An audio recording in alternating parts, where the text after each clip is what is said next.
How's it going, everyone? Mike here once again with the Super Show Roundup, talking about Gotham, Agent Carter, The Flash, and Arrow. First things first, I want to talk about Gotham. Now, my favorite part about Gotham is the fact that there's these subtle storylines going on, focusing on other characters. You know, it's starting to develop as a series of comic books would. We're getting a storyline for the Penguin, a storyline for Riddler, a storyline for Jim, and different ones focusing on different characters of the mob, and all of these different stories going along, all connecting to the same one. It's starting to feel like a comic book universe, finally. I really appreciate what the creators of the show have done with this, what the writers have done. I love, like I talked about, that slow boiling origin story for a lot of these characters. I'm really excited to see where a lot of this goes. Another origin story that I was really excited to see was the Scarecrow origin story. I believe next episode is going to focus more on the Scarecrow, but we saw the Crane family introduced as Crane Sr.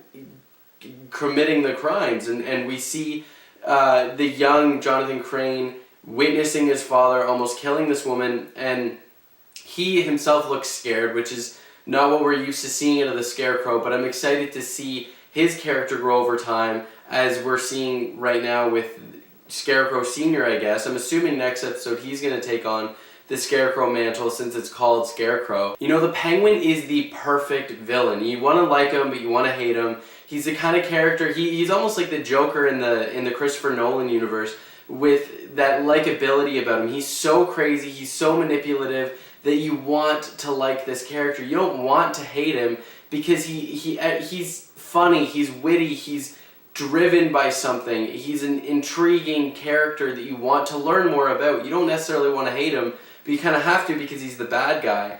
I'm glad that we probably will see a lot more of this character as the series goes on. I can't see the character leaving Gotham anytime soon, so I'm glad that that is a main character in this series, because we never really got to explore the Joker more, so now we're going to get to explore this Penguin more. Alright guys, so next up on the list is Agent Carter. Now, we got to see the Howling Commandos make a return. We got to see more of the secret project that created Black Widow, which is really cool.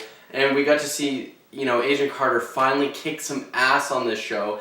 And my theory of Jack Thompson being Agent Carter's husband is starting to look like a little more plausible now that they've got this kind of buddy-buddy relationship going on. Now, Sousa is starting to look like the bad guy, which I never really expected. Now, the way the Stark subplot is going on and moving forward, I do really like that Agent Carter is not only starting to clear his name slowly but surely, but even members of the Force are starting to believe Stark, and I appreciate that, because, you know, we know he's not necessarily the bad guy. We know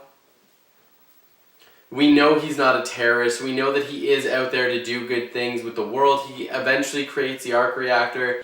I did really like seeing the Howling Commandos back and in action with Agent Carter.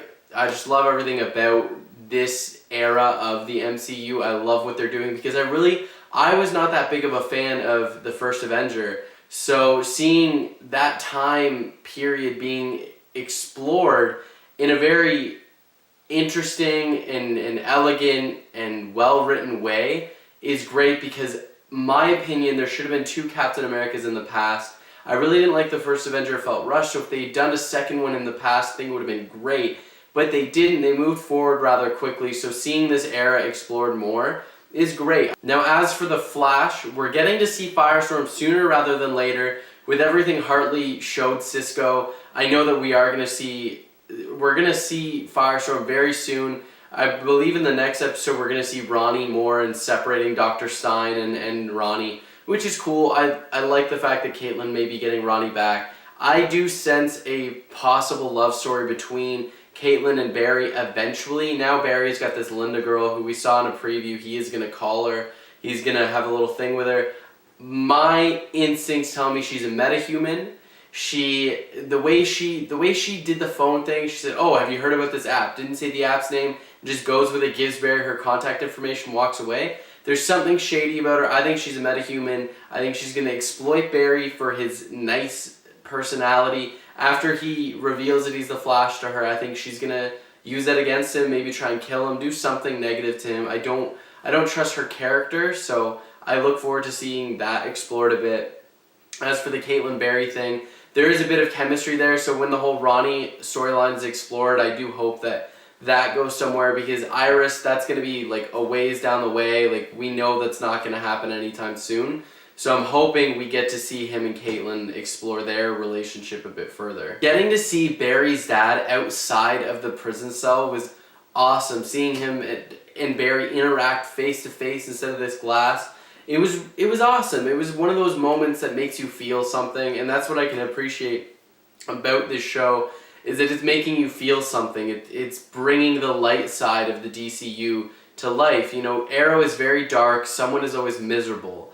But with Flash, Barry's always striving for happiness. He's striving for that, developing as a hero and growing as a person. I think he's a little more rounded than Oliver Queen is.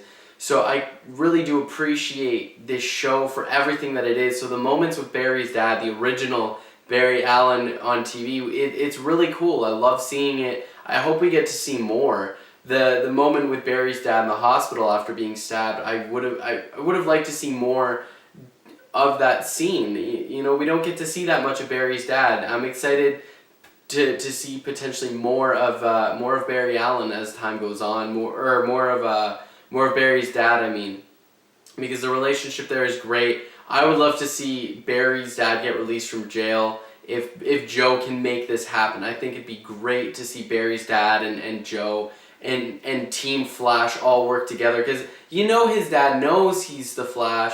So I'm curious if he's going to get involved with Team Flash at all. What really excites me about this show is the fact that it's so much lighter than all the other shows on TV right now. A lot of them are dark, and there's darkness about every area. Agent Carter's lighter, but still not that light compared to The Flash.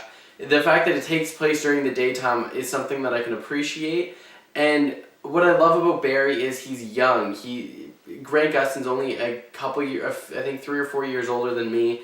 So there's not much of an age difference there, and he's a kid. Like, he's a young guy growing as a hero, which is really cool. You don't get to see that often. You know, Spider-Man was a young guy, but we don't get to see him explored as in detail as this show is. I love the way the show was casted and everything about this show, actually. I'd say it's one of the strongest on TV right now, top 1 or 2. I do really appreciate the progression of the storyline. It reminds me of Arrow Season 1, how there wasn't a steady villain all the time. Like, Malcolm Merlyn as the Dark Archer was involved, but he wasn't always there. He showed up every now and then. It was still villain of the week type of thing. And that's a lot of what this show is like. It's villain of the week building up to something greater, which is what Oliver did with building up to the undertaking in the first season. So as time goes on with this show, I'm really excited to see more of the Reverse Flash, more villains. We saw Grodd attack, which is really cool. I can't wait to see Grodd on TV. Now on to Arrow. Now this and The Flash, I'd say, are the best shows on TV right now in the superhero universe.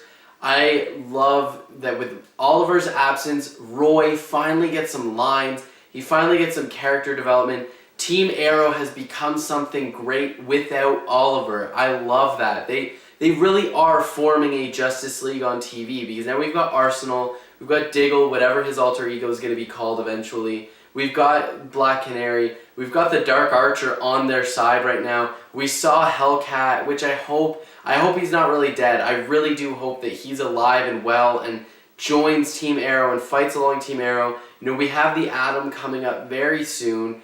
I'm stoked for everything that this universe is putting together. The characters finally got development, which they haven't. Roy maybe had 5 to 6 lines this season before Oliver died.